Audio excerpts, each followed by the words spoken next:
বিসমিল্লাহির রহমানির রহিম। সীমা kitchen food.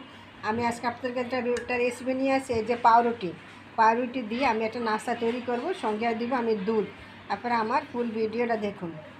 প্রথমে এখানে আমি একে একে সবগুলো রুটি আমি এখানে রেখে নিব।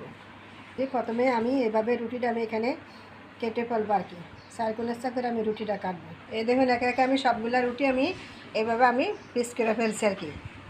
দেখেন কত সুন্দর। আপনারা আমাকে দেখুন আমি কেমনে কী করতেছি।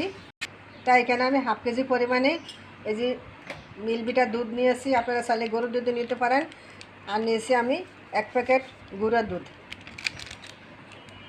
তার সঙ্গে নিয়েছি আমি পরিমাণ মতন চিনি। আপনারা চিনিটা চাইলে বেশি দিতে পারেন, কারণ আমরা চিনি কম খাই, তাই চিনির পরিমাণ একটু কম নিয়েছি আর কি। এখন আমি চুলাতে দিয়ে দিছি দুধগুলো হওয়ার জন্য।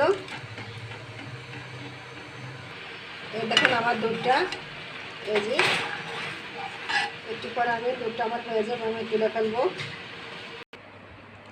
এই দেখুন আমার দুধটা হয়ে গেছে, তাই একে একে আমি সবগুলো দুধ এখানে আমি দিয়ে ফেললাম। দেখেন কত সুন্দর একটা কালার, দেখেন কতটুক হয়েছে। দেখেন আমার এই যে নাস্তাটার ঘনত্বটা কত সুন্দর। এই দেখেন কত সুন্দর। আপনারা আমার মতন এভাবে বানিয়ে খেয়ে আমাকে কমেন্ট করে জানাবেন। প্লিজ আমার ভিডিও যদি ভালো লেগে থাকে আমার চ্যানেলটাকে লাইক কমেন্ট করুন, নতুন হয়ে থাকলে সাবস্ক্রাইব করুন। এই দেখেন কতটা সফট। আল্লাহ হাফেজ।